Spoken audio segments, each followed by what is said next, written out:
7월 26일 0시 기준 국내 발생한 신규 확진 환자는 12명이고 회유입 사례는 46명입니다. 확진 환자는 총 14,150명이며 현재 962명의 환자들이 치료를 받고 있습니다. 지난 금요일 이라크에서 귀국한 우리 건설 근로자 293명에 대한 진단검사 결과 75명이 양성으로 판정되어 44명이 의료기관에서 31명이 생활치료센터에서 치료를 받고 있습니다. 음성으로 판정받은 215명은 임시생활시설에서 14일간 격리생활을 하며 시설 퇴소 직전에 한 번 더 진단검사를 받게 됩니다. 뜨거운 사막지대에서 무더위와 싸우며 일하다 귀국하신 이라크 건설 근로자분들의 충분한 휴식과 빠른 쾌유를 바랍니다. 정부는 귀국 근로자들의 치유와 회복에 최선을 다하겠습니다. 아울러 임시생활시설은 우리 모두의 안전을 보호하기 위한 시설로서 환자 치료와 감염 전파 차단을 철저히 실시하고 있다는 점을 강조드리면서 시설 설치에 지역의 이해와 협조를 당부드립니다. 어제 사망자는 없었고 현재까지 사망자는 총 298명입니다. 정부는 오늘 정세균 국무총리 주재로 중대본 회의를 개최하여 선언 확진 관련 관리 강화 방안, 외국인 입국자 입원 치료비 개선 방안, 백신 치료제 개발 동향과 대응 방안 등을 논의하였습니다. 먼저 지난 2주간의 위험도 평가에 대해 설명드리겠습니다.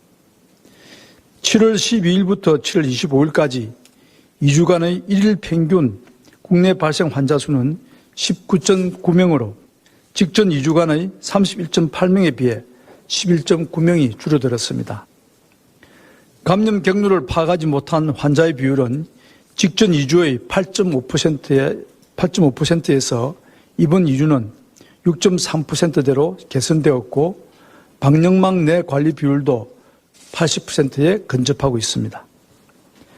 지역적으로는 대전, 충청, 광주, 전남 등의 환자가 뚜렷하게 감소하고 있는 반면 수도권의 경우 노인시설, 교회, 군부대 등의 산발적인 집단 감염을 통해 계속 환자가 발생하고 있습니다.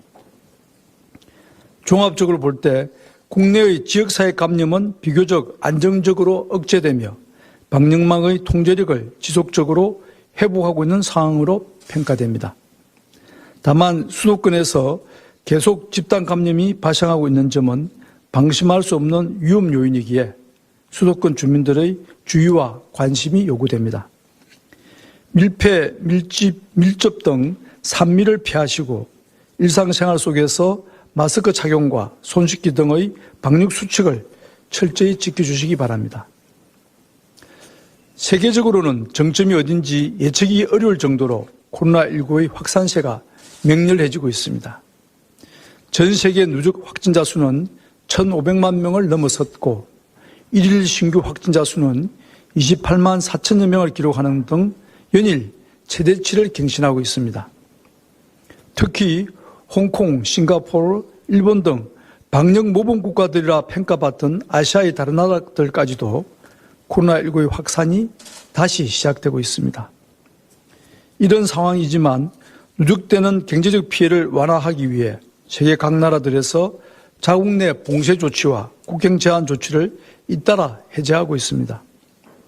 이런 대외적 환경 변화에 따라 우리나라의 해외 유입 환자도 계속 증가하고 있습니다. 지난 2주간 해외 유입 일일 평균 환자 수는 31.4명으로 그전 2주의 19.6명에 비해 11.8명이 증가했습니다. 해외 유입 환자는 전원 진단검사 시행과 2주간의 격리를 원칙으로 하고 있어 국내 감염으로 확산되는 일은 거의 없어 위험도는 낮습니다.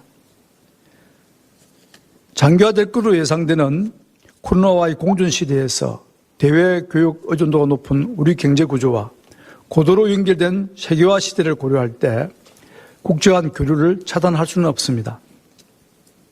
이로 인한 서민 경제의 피해가 너무 크고 국가적인 미래의 성장 동력이 크게 저하될 수 있기 때문입니다.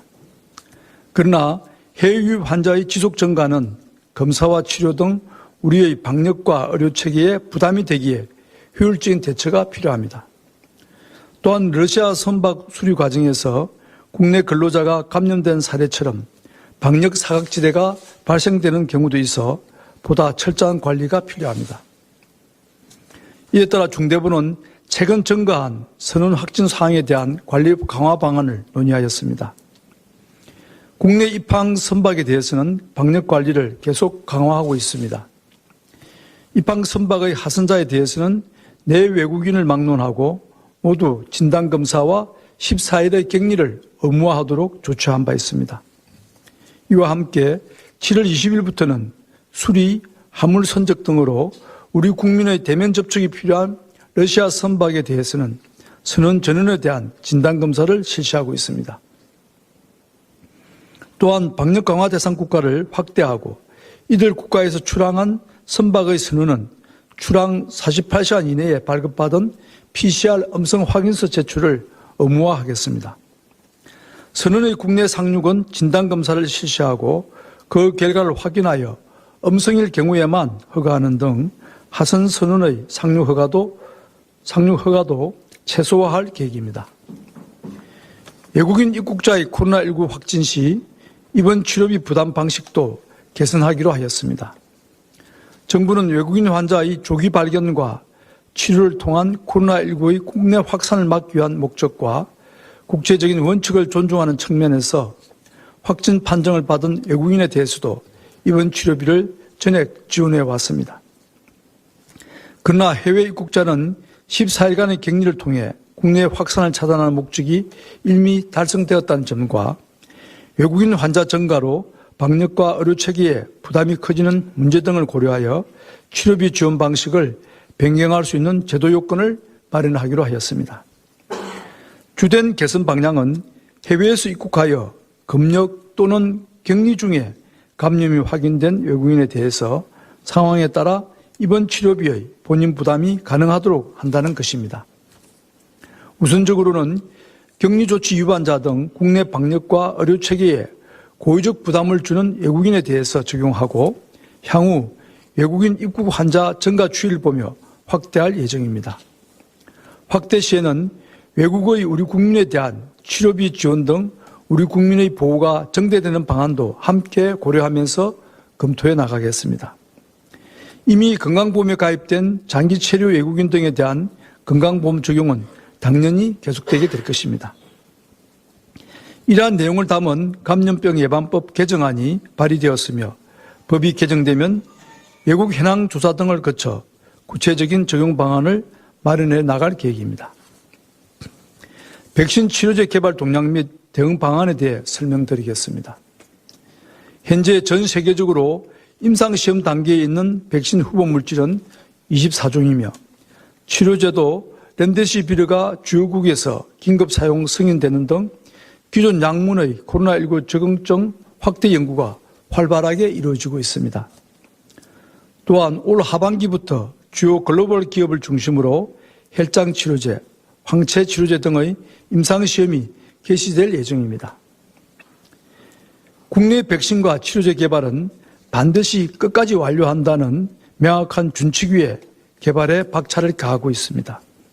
우선 국내 백신은 내년 하반기 완료를 목표로 제넥신의 DNA 백신은 지난 6월 11일 임상시험에 착수했으며 SK바이오사이언스, 진원생명과학 등도 연내 임상시험 진입을 목표로 개발 중에 있습니다.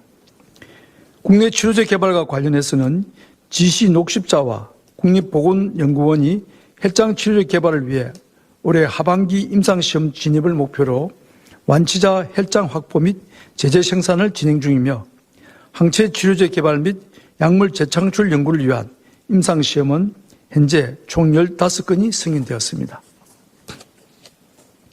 세계보건기구 WHO는 코로나19 대응을 위해 백신, 치료제, 방역물품 관련 국제협력체제인 액트-A를 가동 중으로 내년 말까지 20억 회분의 백신 보급 목표를 제시한 바 있습니다.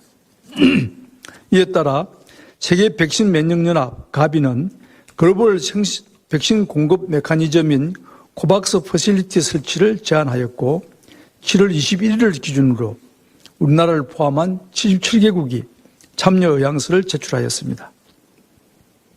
정부는 지난 6월 3일 코로나19 치료제 백신 등 개발 지원 대책을 발표하고 국내 개발과 해외 제품 확보를 병행하는 투트랙 전략을 추진하고 있습니다. 치료제와 백신의 신속한 개발을 위하여 인허가 사전 상담 및 신속 처리 등 규제 지원과 생물 안전시설 이용 및 효능 평가 등 연구개발 서비스 지원도 실시하고 있습니다.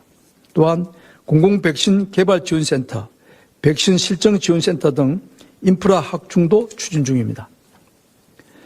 혈장 치료제 개발을 위해 혈장 확보를 지원하고 주요 병원을 국가감염병 임상시험센터로 지정해 국내 환자 부족에 따른 임상시험의 어려움을 해소할 예정입니다.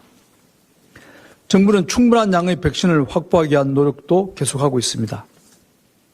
코박스 협상은 방대본 부본부장을 수석 대표로 하여 외교부 등 관계부처와 중수본, 방대본의 전문 역량을 지원하여 대응할 계획이며 지난 7월 21일 아스트라제네카, SK바이오사이언스, 보건복지부 3자 협력 의향서를 체결하여 가장 앞서서 개발될 것으로 예상되는 백신의 국내 물량 확보에 유효한 고지를 점유하는 등 국내외 기업과 협력 체계를 구축하고 있습니다.